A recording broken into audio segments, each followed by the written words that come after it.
Assalamualaikum warahmatullahi wabarakatuh. Teman-teman pembelajar dimanapun berada, perkenalkan saya dengan Dia Erawati, mahasiswi Sekolah Tinggi Agama Islam Dr. KH Mutakin Purwakarta. Pada video kali ini saya akan membuat video pembelajaran untuk memenuhi tugas mata kuliah IT pembelajaran. Sebelumnya saya akan menyapa dosen pengampu saya kepada Ibu Solihat Nurfitriah SSI MPD yang saya hormati, dan juga rekan-rekan PAI 3D yang saya banggakan. Baik, saya akan membahas mengenai konsep dasar teknologi informasi komunikasi dan tren serta tantangan zaman dalam pengembangan pendidikan. Yang pertama yaitu mengenai pengertian teknologi informasi dan komunikasi. Menurut berdasarkan etimologi dari bahasa, teknologi berasal dari kata tekne yang berarti keahlian dan kata logia yang berarti mempelajari sesuatu atau cabang dari disiplin pengetahuan. Nah, sedangkan berdasarkan istilah itu dari beberapa ahli dikatakan salah satunya menurut Jacques Ellul, teknologi adalah seluruh metode yang secara rasional mengarah dan memiliki ciri efisiensi dalam setiap kegiatan manusia. Sedangkan menurut Gary G. Eichlein, teknologi adalah penerapan ilmu-ilmu perilaku dan alam serta pengetahuan lain secara bersistem dan tersistem untuk memecahkan masalah.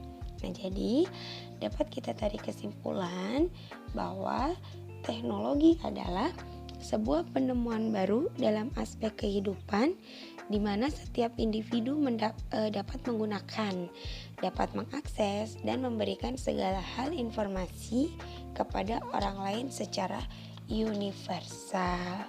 Nah, kemudian teknologi informasi komunikasi atau selanjutnya kita sebut dengan TIK ini memiliki dua ruang lingkup, yaitu teknologi informasi dan teknologi komunikasi.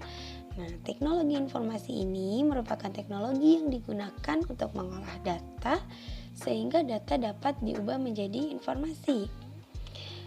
Kemudian teknologi informasi ini lebih banyak diperankan oleh pengguna komputer. Namun seiring perkembangannya teknologi informasi bukan saja komputer, dapat juga berupa peralatan lain yang mempunyai prinsip kerja yang sama atau dapat berfungsi sebagai pengganti komputer, misalnya handphone, iPhone, dan tablet. Nah, kemudian yang kedua itu adalah teknologi komunikasi. Nah, teknologi komunikasi ini bekerjanya untuk menyebarkan informasi. Nah, teknologi komunikasi ini merupakan teknologi dalam penyebaran informasi baik untuk tingkat regional maupun tingkat internasional. Seperti itu. Nah, kemudian kedudukan teknologi informasi dan komunikasi dalam pembelajaran. Nah, kedudukan teknologi informasi dan komunikasi dalam pembelajaran ini itu memiliki 3 kedudukan. Di antaranya yang pertama yaitu sebagai suplemen. Sebagai suplemen di sini berarti peserta didik mempunyai kebebasan memilih apakah akan memanfaatkan materi pembelajaran melalui TIK atau tidak. Dalam hal ini tidak ada kewajiban keharusan bagi peserta didik untuk mengakses materi pembelajaran melalui TIK. Sekalipun sifatnya hanya opsional, peserta didik yang memanfaatkannya tentu akan memiliki tambahan pengetahuan. Walaupun materi pembelajaran melalui TIK berperan sebagai suplemen, tenaga pendidik akan senantiasa mendorong, menggugah, dan menganjurkan para peserta didiknya untuk mengakses materi pembelajaran melalui TIK yang disediakan. Kemudian kedudukan yang kedua yaitu sebagai komplement.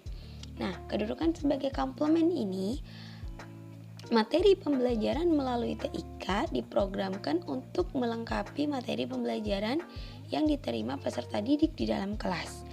Nah, sebagai komplement berarti materi pembelajaran melalui TIK diprogramkan untuk menjadi materi pengayaan yang bersifat enrichment atau remedial bagi peserta didik dalam mengikuti kegiatan pembelajaran konvensional.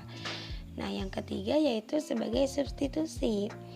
Nah, beberapa perguruan tinggi di negara-negara maju itu memberikan beberapa alternatif model kegiatan pembelajaran kepada para peserta didiknya.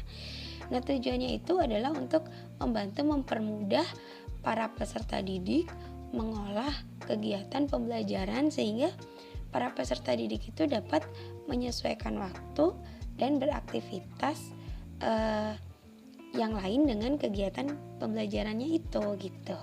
Nah, kemudian materi selanjutnya mengenai tren dan tantangan zaman dalam perkembangan pendidikan.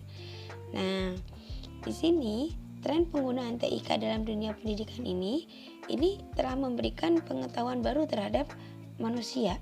Jadi kita lihat dari dampak positif penggunaan TIK terutama dalam pengembangan pendidikan ini, yaitu memberikan pengetahuan baru kepada para peserta didik. Nah, di antara pengetahuan baru yang didapat yaitu adanya paperless. Paperless itu merupakan salah satu tren di era digital di mana penggunaan kertas menjadi lebih sedikit. Nah, dengan paperless ini tidak perlu mencetak foto atau dokumen yang dibutuhkan pada kertas, melainkan dapat disimpan atau dapat diakses dalam bentuk digital. Kemudian berkembang lagi adanya e-book, kemudian adanya media sosial atau jejaring sosial. Nah, namun selain dampak positif ada pula dampak negatifnya. Nah, dampak negatifnya ini teknologi itu dapat bersifat adiktif atau kecanduan dan sulit berubah apabila tidak dilakukan treatment khusus ketika sudah penggunanya itu sudah candu terhadap teknologi ini. Nah, kemudian yang kedua itu dampak negatifnya dapat merusak moral apabila penggunaannya itu tidak ada pengawasan dari orang yang lebih tua, misalnya terutama orang tua. Contohnya nih, video-video yang tidak pantas untuk dipertontonkan itu terdapat di dalam internet karena ulah oknum-oknum yang tidak bertanggung jawab, sehingga khususnya anak-anak di sini perlu pendamping ekstra dari orang tua dalam pemanfaatan TIK ini. Nah, sedangkan yang menjadi tantangan dalam pengembangan pendidikan itu tantangan penggunaan TIK ini diantaranya yang pertama itu akses internet, di mana akses internet ini masih mahal, bahkan tidak sulit masuk ke dalam pelosok-pelosok daerah tertentu. Yang kedua itu penguasaan bahasa Inggris, kurangnya penguasaan bahasa Inggris karena dalam TIK ini dalam setiap bahasa di dalamnya itu menggunakan bahasa Inggris, sehingga ketika kurang memiliki penguasaan terhadap bahasa Inggris maka tidak akan mudah untuk memahami perintah-perintah yang ada di dalam teknologi tersebut. Dan yang terakhir yaitu tenaga pendidik yang belum siap atau bisa dikatakan yang masih gagap akan teknologi. Nah, baik, jadi video pembelajaran kali ini dapat kita simpulkan bahwa TIK ini merupakan perpaduan antara teknologi informasi dan teknologi komunikasi yang sudah muncul pada pertengahan abad ke-20 hingga saat ini. Kedudukannya dalam dunia pendidikan ini mempermudah kerjasama antar pakar pendidikan dan peserta didik, kemudian menghilangkan batas ruang, jarak, dan waktu, kemudian sebagai sharing informasi, serta sebagai virtual university. Namun, teknologi pada era digital ini membawa manfaat bagi berbagai bidang, terutama bidang pendidikan.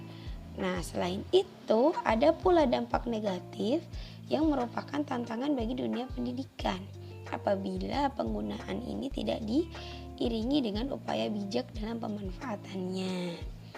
Baik, demikian video pembelajaran terkait teknologi informasi komunikasi yang dapat saya sampaikan. Mohon maaf atas segala kekurangannya. Wassalamualaikum warahmatullahi wabarakatuh.